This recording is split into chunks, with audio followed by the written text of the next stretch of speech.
Hi everyone, this video marks my first attempt at making an English program on my channel, as I'm excited to push myself out of my comfort zone. For the past 3 years, I've been teaching myself English, but haven't had many chances to converse with native speakers.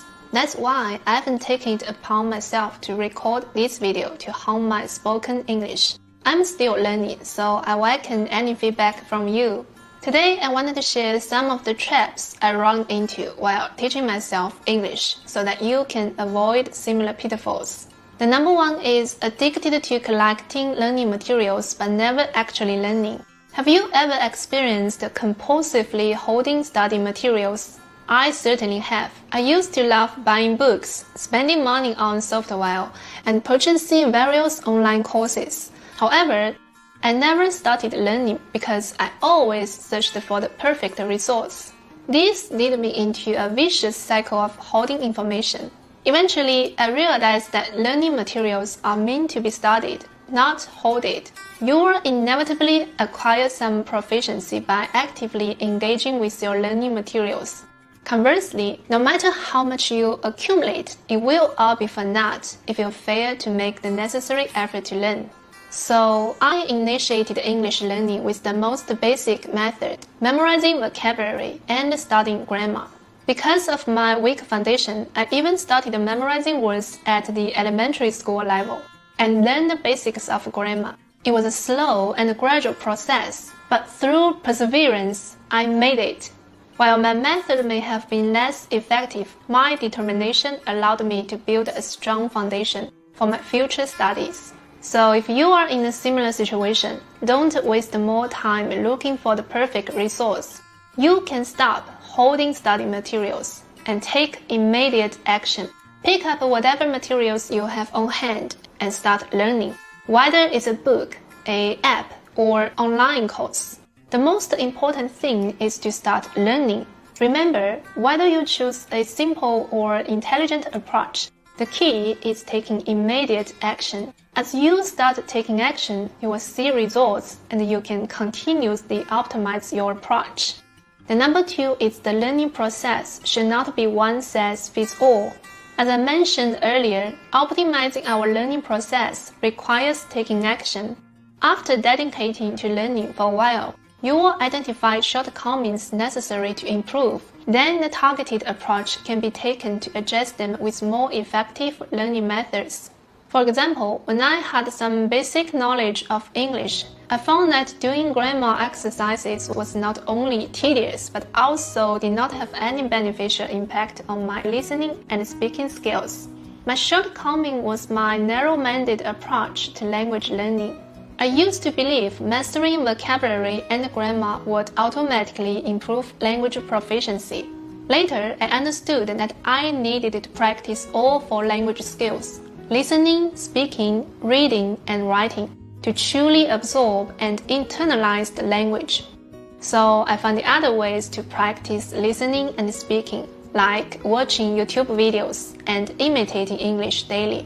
In addition, integrating my language learning with my interests and hobbies was a great way to make the process more enjoyable and effective. For example, I like playing video games, so I switched my game console to English and learned English while playing. Whenever I got stuck on a challenge level, I checked out English-speaking Facebook groups to see how others solved it. Similarly, I love reading. I challenged myself to read English books, starting with children's books and working my way up to more complex texts. If a book was too difficult to understand, I would first read it in Chinese, my native language, and then in English, building up my understanding of the story to help me comprehend the English version. Alternatively, I opened both the Chinese and English version, using WeChat to read the Chinese version and Kindle to download the English version, comparing and analyzing the logical structure of how ideas were presented in English. Reading is already my interest, so I only had to change the reading content to English. So learning wasn't dual. However, I understand not everyone enjoys reading or playing video games, and that's okay. Never push yourself to do that. The key is to identify your interests and find ways to integrate English learning into them. If you like watching movies, watch American TV shows. If you like traveling, going out more, meeting foreign friends, and communicating in English to improve your language skills. Finding ways to immerse yourself in the language through activities you enjoy so that English learning becomes a natural and enjoyable part of your daily life. To better immerse myself in the English-speaking environment, I also participate in conversations with foreign teachers on Cambly. Yeah, for me, it's more important that I be happy with myself and lonely rather than be with someone and unhappy. I think that good relationships happens when you don't need someone to fill your life, to cure your lonely or something. Yeah. You need to be an independent person about your life, about your mental, psychologically ability. And when you don't need someone and you can happy with yourself and you can make other people happy too. It's exactly that, 100%. I've got to the point where I'm like, if I find someone, I just want to know that they are amazing, friends, like a person. It's like the friendship that's so important to me. It's not about their face or body. It's just you can talk to them about everything you experience, and the friendship is important. And you also dancing and make music. Wow, that's cool. Yeah, so the dancing, like a group, it's like a dance group. You take that big music speaker to the beach. Is this kind of dancing paid or free? Completely free. Anyone can join you. Anyone can join. It's free for any age. Doesn't matter of your ability. So we have disabled people who come, they're in wheelchairs, so they can't walk, but they just sit and go like this. A friend of mine started it. He suffers from some mental health problems. As a way to help himself, he just started dancing on his own. And he's like, wow, I think I can help other people too. Wow, it's meaningful. It's really help people. Yeah, it's fun. To get over mental disability. Yeah, I don't think it will cure people and fix them forever, but it definitely helps. You can make them forget their anxiety for a while. I think when we help people, we have a good feeling in ourselves. Yeah. Cambly is a 24-hour platform for practicing spoken English, primarily through video conversations with foreigners.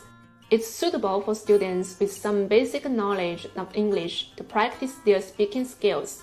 Cambly offers a variety of foreign teachers, most of whom have years of teaching experience and are certified professionals. Even if you are not proficient in English, there is no need to be afraid. The teachers are highly professional and adapt to your English level. They won't mock or discourage you. The platform offers numerous courses on different topics like daily life, work, exams, and more. Recently, Cambly introduced small group classes. So if you don't want to study alone, you can try these group classes with 3 participants, where you can interact with English learners from all over the world. In addition to spoken English practice, the platform also has a replay feature for self-reflection. If you are interested, you can use my referral code for a trial, coinciding with Singles Day promotion. New users can enjoy a 30-minute trial session with foreign teachers for only 7.9 yuan. After completing the trial, you can also get an additional 15 minutes and 50% discount on annual packages. Number 3 is relying on Chinese mindset to express in English. I used to have a bad habit of looking at Chinese sentences and translating them into English because it seemed easier. But I soon realized that the English I came up with was very weird. English has a different logic from Chinese, which makes this English learning challenge. The sentence structure, tenses, and the other aspects are all different. To become proficient in English, you must abandon the habit of thinking in Chinese and translating into English. Instead, think directly in English. Even if you start with incorrect sentence structure or grammar, you can correct yourself after speaking or writing. Write down what you want to say in English, and then use translation software to check your work. Correct your mistakes and keep repeating the process until you master it. If you start thinking Chinese while learning English, you will always organize your sentences according to Chinese syntax, which sounds awkward in English. Another way to train yourself is to watch and listen to various materials in native English, such as observing how native speakers talk on Facebook and YouTube and comparing their sentences with your translations. Keep doing this until you develop an English mindset. Number 4 is fear of making mistakes. Not tolerating mistakes can also hinder our language learning progress. Learning a language is a process of constantly making and correcting mistakes. I used to be afraid of making mistakes when speaking, which caused me to hesitate and avoid speaking. Before each oral English class, I would struggle with the fear of being laughed at by the foreign teacher or audience if I made mistakes. However, no matter how much I tried to avoid mistakes, I still made them. For example, looking back at my early speaking videos, I can see that they were riddled with pronunciation and grammar errors. But that was the best I could do at that time, given my limited skills and experience. But the more I spoke, the more chances I had to be corrected, and I could speak more accurately. Therefore, I still posted that video to remind myself that I improved because I dared to speak, not because I spoke well. It's also important not to get too caught up in grammar rules. Demanding that every sentence should be perfectly grammatically correct can lead to unnecessary fuzziness. The truth is that even native speakers occasionally make grammar mistakes in daily conversation as we speak Chinese. We also simplify expressions when speaking, meaning that spoken and written English are not always the same. Trying to communicate in written English grammar can be stranger. And if you become overly preoccupied with grammar and pronunciation and constantly worrying about whether your words are correct, you may become even more hesitant to speak. The more reluctant you are, the less you will know where you are making mistakes, which might cause stagnation in your progress. Making mistakes is not a big deal. Mistakes can be learned from when corrected and served as memory aid. It's similar to how children learn language through imitation, expression, repetition, and correction. Number 5 is give up too early. The key is not to give up. Don't assume it must be easy just because someone else is good at learning a language. It's normal to make slow progress when learning a language. It can take years to become proficient. Think back to when we were learning to speak as children. It took years to become fluent in our native language. Learning a new language as an adult is like starting over from scratch, with everything being new and unfamiliar. Rushing through it will only hinder progress. I often receive messages from my audience asking me why they haven't had many progress in English after 3 months of studying, or can't remember vocabulary after months of memorizing. People seem to think that learning a language is easy and quick, but it's a slow process for me. 3 months, even half a year, is a short time. I remember when I started learning English on my own, I spent every day memorizing vocabulary and studying grammar. It was a tedious and painful stage, but once you master it and look back, you will realize it was worth it and feel a sense of accomplishment. So don't give up too early. Learning English isn't as easy as it may seem. I've been teaching myself English for over 3 years and still struggle with speaking. But with persistence and practice, I will get better. Learning a language isn't about how many hours you start daily. It's about whether you commit to studying every day. If you only study once a week for 5 hours, it won't be as effective as studying for 1 hour daily. You will make progress by committing to daily practice. Please do not give up too soon.